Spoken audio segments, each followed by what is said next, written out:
ziyahHarris family know more than they allege about her disappearance. It is alleged that aunt's sex offender baby father harmed her and other underage children. Well, we begin tonight with loved ones of ziyahHarris, a missing Detroit teenager, rallying to bring attention to her case. Thank you so much for joining us for 7 News Detroit at 6. I'm Carolyn Clifford. And I'm Mike Duffy. Some family members believe a registered sex offender is behind her disappearance, and they say he's no stranger to the girl or her closest relatives. 7 News Detroit reporter Kimberly Craig spoke to some family members who gathered outside a Wayne County courthouse. Some of ziyahHarris's loved ones say they have no doubt who was responsible for the teen being missing, a man who is no stranger to the family. I believe that this was about to come out, that he had an inappropriate relationship with Neziah. Sexually assaulting her. 13-year-old ziyahHarris was last seen 4 months ago getting off a school bus on Detroit's east side, and extensive searches by police have turned up nothing. Her family is fractured, with some believing the boyfriend of a close relative did something to her. Do you think he had been sexually abusing her? Yes. He's been in prison was 13 years for old.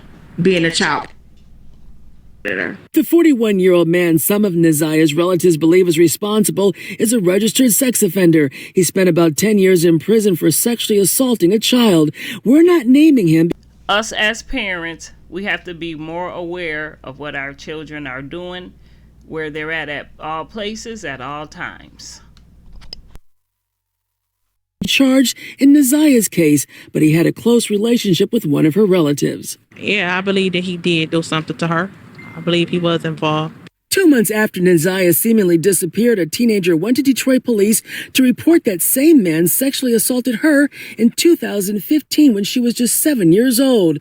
Police investigated, and last month prosecutors charged him with 2 counts of second-degree criminal sexual conduct involving a minor. He remains in jail on those charges. What would you say to that young lady right now? Thank you. And I'm right here with you. My heart goes out to you. After seeing Neziah's story, they decided hey, we need to do something. One of Neziah's relatives said just 2 years ago she contacted Child Protective Services about the man after hearing he may have harmed some children during a sleepover in Macomb County. The children retracted their stories after being questioned by the adults involved for hours on end into the next day. Then all of a sudden they said that the kids lied because he wouldn't get them money.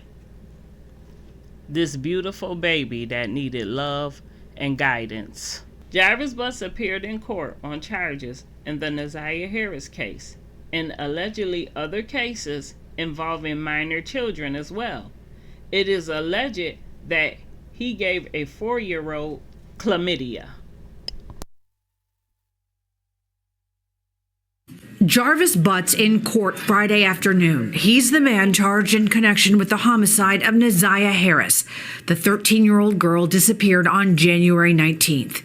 In addition to allegedly sexually assaulting Harris and impregnating her, investigators say he also sexually molested his own daughter. The alleged molestation began when she was under the age of 10. They further allege he sexually assaulted another girl who was under the age of 5 at the time. She was 4 years old at the time, and she was the daughter of one of Mr. Butt's girlfriends at the time, and we believe her to have contracted chlamydia. It's disgusting. It's despicable. It's worse than what I thought it was. I've been trying to bring attention to him since 2022, and I did not realize it was this bad. Bond was remanded for 41-year-old Butts. He's currently incarcerated on an unrelated weapons charge. The sexual assault charges involving minors date back to 2012. Investigators say he started molesting ziyahHarris in 2022. Unbelievable. I just want this case to move forward. Neziah receives the justice that she deserves, and any other victims who have been victimized. What was he thinking? Who does that to a child? A 13-year-old child? Why? by this maniac. Authorities believe there are likely more children who were victimized by Butts. Meanwhile, Harris's body was never found. I would encourage any other victims who have been victimized by this man, please speak up. Don't be afraid. Now is your time. In Detroit, Camila Mary, Fox 2 News. Will DNA confirm Jarvis Butts is allegedly responsible for the disappearance of ziyahHarris?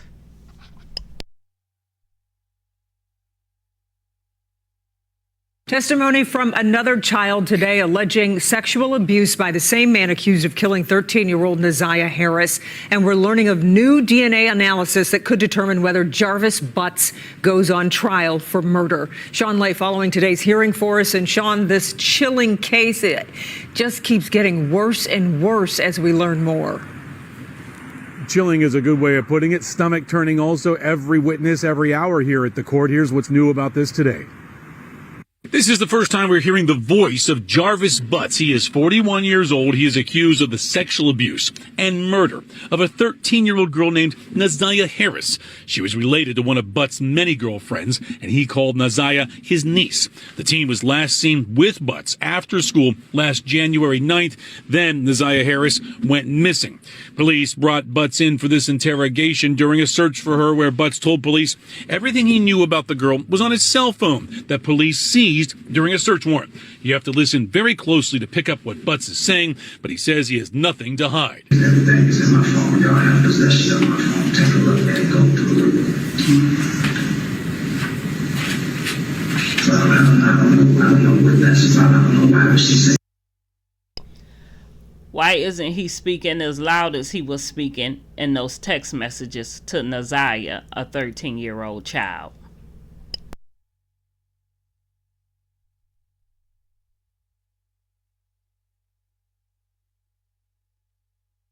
A co-worker of Butts testified that Butts and ziyahHarris were at their auto repair shop the evening ziyahHarris vanished. But Butts told investigators the last time he saw Ziyah was weeks before. Yes, he stated to me that he had last seen her at the end of December or early January, sometime at grandmother's house getting her hair done. And did he say anything about knowing where Ziyah's bus stop was? Yes. Okay. What did he say about that? He said that her bus stop was at a 3-mile drive in Cornwall. Back here live outside 36th District Court. Jarvis Butts claimed he last seen ziyahHarris at his grandmother's house at the end of December or early January, but phone records shows otherwise.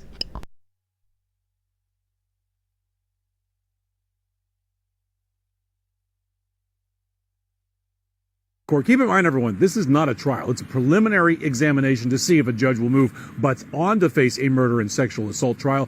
It's going to continue tomorrow. What's happening here is that there's no body to point to. ziyahHarris's remains have never been found, so prosecutors are taking their time to link every dot they can to this defendant. We'll be here tomorrow. It'll also be streaming live on Local 4+. Check it out because it is eye-opening. Live tonight downtown. Sean Lay, Local 4. Back So much chilling testimony today and more to come. As you mentioned, Sean, we appreciate it. New evidence emerges in the ziyahHarris case.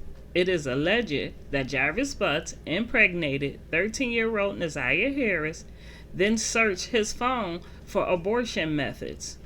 Or can you drink red antifreeze to end 13-year-old ziyahHarris's pregnancy? This evidence was all found allegedly on Jarvis Butts' phone.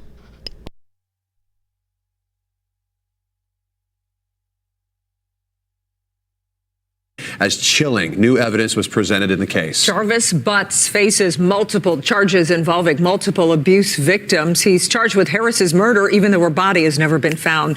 Let's get out to Sean Lay. And Sean, prosecutors have presented a mound of evidence over the past few days. So much of that evidence included on a cell phone they say belongs to Jarvis Butts, the defendant in this case. Let's get to it right here. They're talking about Butts looking up ways to abort a pregnancy because they believe he got this 13-year-old girl pregnant during months or years of sexual abuse. Ways of like drinking red antifreeze or drinking herbal tea. That's just scratching the surface of what happened here at 36th District Court today.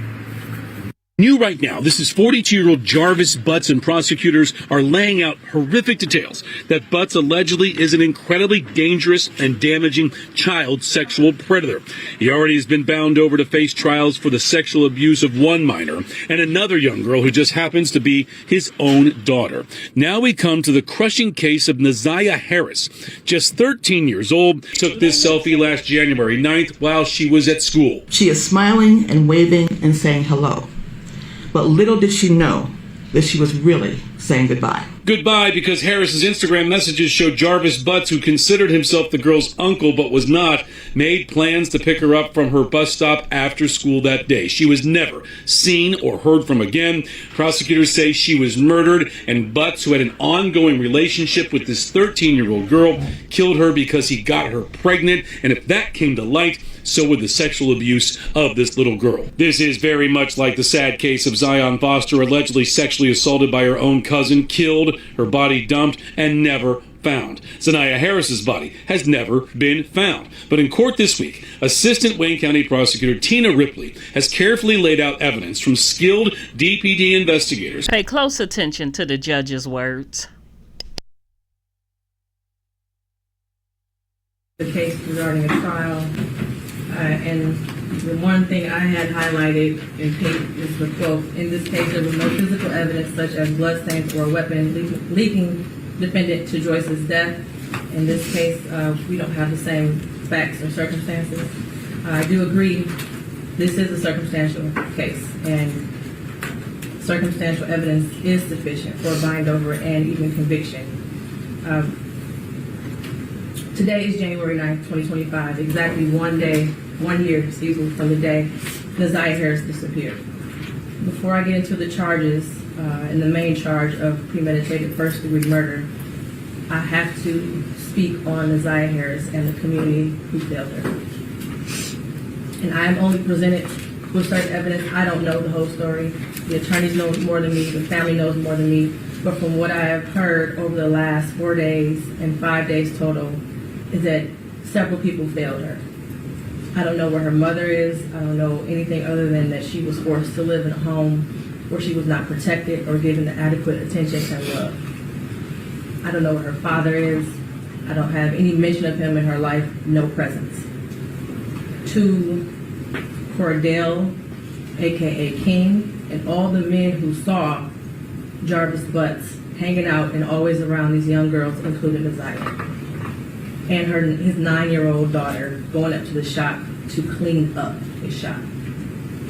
The school counselor who never showed up, or the person who was supposed to show up if that counselor was absent, after Ziyah was on the floor on the day she went missing, saying that she needed to speak to someone and speak to a counselor.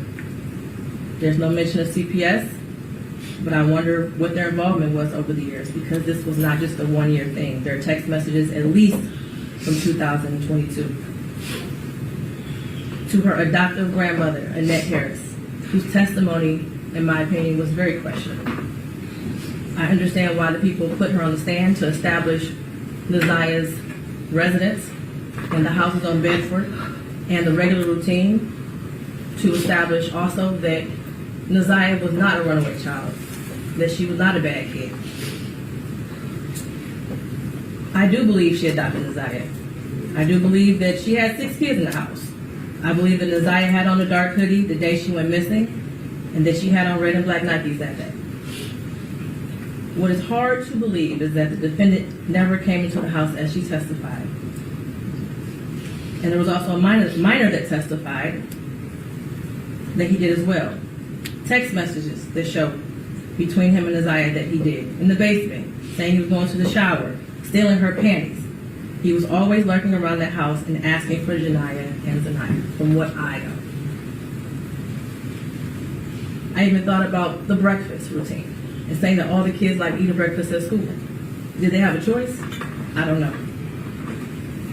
But to always send those girls up there to clean up the shop raises questions. And how were there 2 women in that house who have birthed children themselves who did not notice that Ziyah was pregnant? And I believe she was. and not having her period anymore. But then after hearing text messages today, begging Jarvis for pads as if she didn't have anyone else to give them for her. And what stood out the most was when Annette Harris stood on the stand, and she learned around 6 p.m. that Neziah did not come home from school, and said she looked around for her and decided to wait until the next morning to call the police. Without a tear, without emotion, or any expression of being devastated. And to her Aunt Shannon,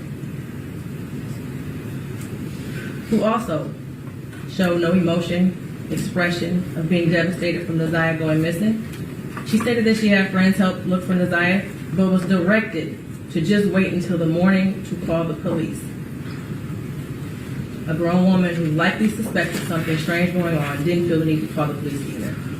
They were both able to go to sleep at night without hearing from Neziah or having any indication that she was coming home that night. And of course, the defendant, who I will get to in a minute. I don't know who else failed Neziah, but the community did. As far as the people establishing probable cause, I will focus on count 1, as it's been stated that there is no contention with counts 2 and 3. In count 3, I will amend based off of the motion and the testimony I heard that Neziah was 12 and not 13 at the time that Jarvis Butts had sexual intercourse with her. The prosecution is correct. You do not have to have a body to establish first-degree premeditated murder. It would have been a much shorter exam had her body been found, but this is where we are. In the last 365 days, no text messages. We all heard today and yesterday that she was very active and frequently texted. No social media for a year. We heard through testimony that she was also active on social media. No phone calls, which she was also able to do according to testimony. No physical sighting of her by anyone. She never came back to school. No one has seen her. Medical records dated from July 2014 to October 2023 indicated that she had no life-threatening medical issues that would lead to a natural cause of death. The black hoodie found in the area of 7 Muhlenberg with her DNA and blood on it. The holes in the hoodie consistent with some sort of struggle, violence, or weapon being used. And we know that there were no holes in that hoodie when she wore it to school. We saw a picture of her in a black hoodie on her last day that everyone saw her. I do believe her grandma testified truthfully about the sweatshirt that she had on and that was practically new. And the border agent who said that no evidence of animals would have destroyed the clothing or the shoes to possibly lead to animals tearing up that hoodie. The clear glasses found in the blue Nissan the day after she went missing. The behavior of the defendant when he snatched those glasses. They looked exactly like the glasses she had on in her last picture, according to the witness. The shoes that her brother described as the same shoes that were found also in the area of 7 Muhlenberg near the hoodie. While this is still probable cause, the evidence all points to Jarvis Butts. His locations, him being seen with her last, the abortion searches, the abrupt silence between the two of them in text messages, and the constant lies he told throughout the entire investigation. And they were proven to be lies with text messages and other testimony.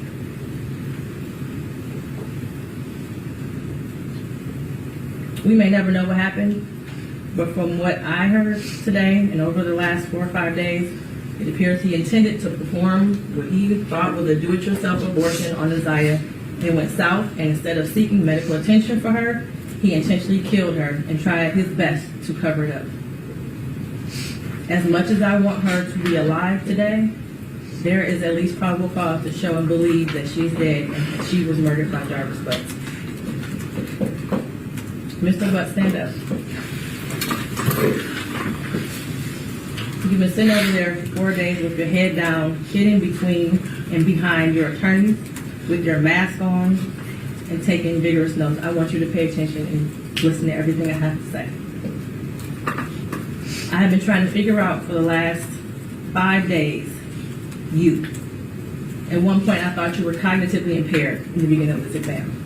And then maybe you had the brain of a 10-year-old, and that's why you were doing such things.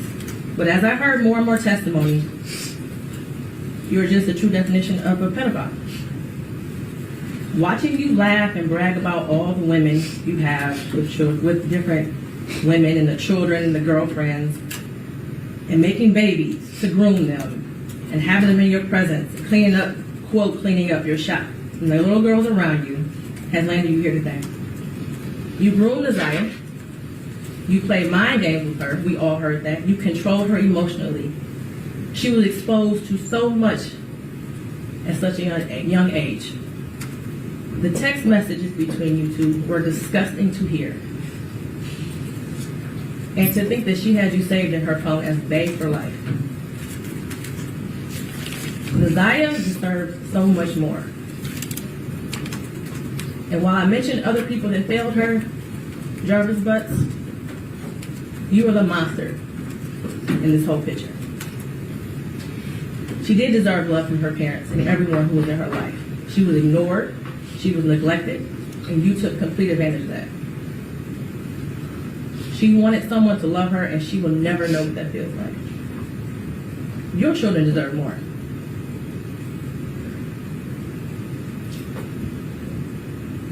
As much as defense counsel has raised issues on count 1, all that has done is raise the question of fact for the trier of fact, which means that this would be for a jury or a judge to hear at Third Circuit. I pray for the healing of all the victims and the young girls and possibly boys who have come into contact with you. As a community, we should look at this case as a prime example of how much work we have to do when it comes to protecting our children and especially our Black girls. I pray for closure and healing for all those who have been traumatized by you. And for you, Jarvis Butts, I wish you a speedy trial and that justice be delivered. Your bind over date is January 16th at 9 o'clock a.m.